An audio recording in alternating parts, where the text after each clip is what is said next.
আসসালামু আলাইকুম। Hello guys, আজকের আমি নিজের হাতে এই যে মুরগি দেখতে পাইতেছেন, এটা রান্না করবো। বউ খালি কইতেছে তুমি সিটিয়াং বই রান, তো মুই মোবাইলে দেখি একদিনও খাইতে পারি নাই।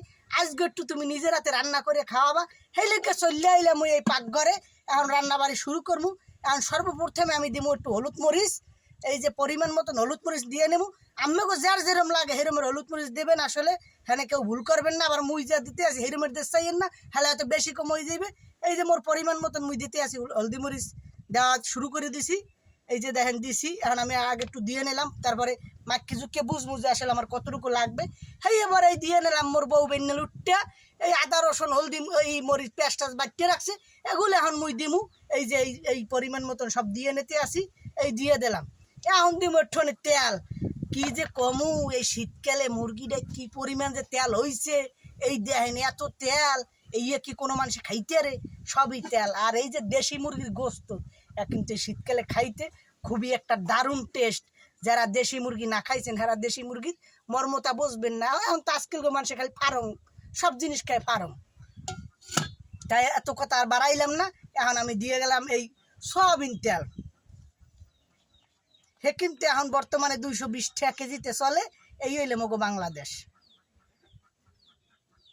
এই বেশি দিলাম না, অল্প একটু দিয়ে নিলাম। কেননা মুরগিতে তেল প্রচুর পরিমাণে তেল, আর তেল খাইলে এমনি গ্যাস্ট্রিকের সংখ্যাটা বাড়িয়ে যায়। সেই জন্য তো বেশি তেল দিলাম না।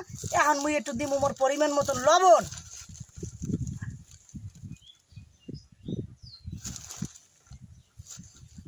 এই পরিমাণ মতো লবণ দিয়ে নিছি। আর ওই আমার পেঁয়াজ রসুন সব কিন্তু বাটা ছিল, এই জন্য আমি কাটাটা আর দিলাম না। এখন এই মাখি ঝুঁকে নিতে আসি।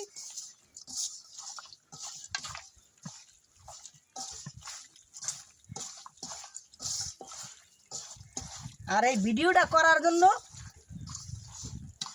আমার বউ কিন্তু আমার প্রচুর পরিমাণে হেল্প করছে। বেন্যালুরটাই আদা রসুন হলদি মরিচ সব বাড়ছে। হইয়ে পরে এখন এই ভিডিও করার জন্য আমার বউ আমার হেল্প করতে আছে। এগুলো আসলে যারা এই জাগো বউ জাগো হেল্প না করে এরা কিন্তু আসলে এইসব কাজ করতে পারে না। কেননা এই মোবাইল চ্যানেল নিয়ে অনেক মহিলারা পছন্দ করে না, কিন্তু করলে আবার আরেকজনের লাগে ইটিং ডিটিং মারে, সেই লেগে কিন্তু পছন্দ করে না। না, আমার বউ দিক আল্লাহ দিলে অনেক ভালো আছে, অনেক হেল্প করছে। এই যে আমি মাখিয়ে নিলাম, এই দেখেন কত সুন্দর করে মাখলাম।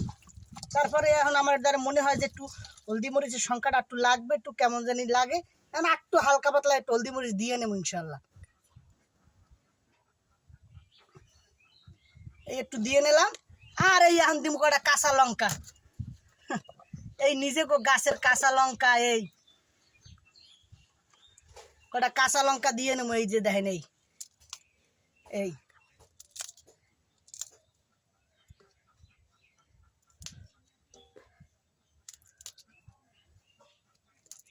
ভিডিওটা কেমন লাগলে আপনাকে কাছে মুই বরিশালে মনু।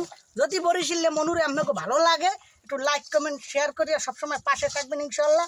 আর এই রকমের মাখি ঝুঁকিয়া তরকারি রানলে সেই তরকারিটা কিন্তু সবচেয়ে স্বাদ বেশি। এগুলো আগেরকার মানুষে খাইতো।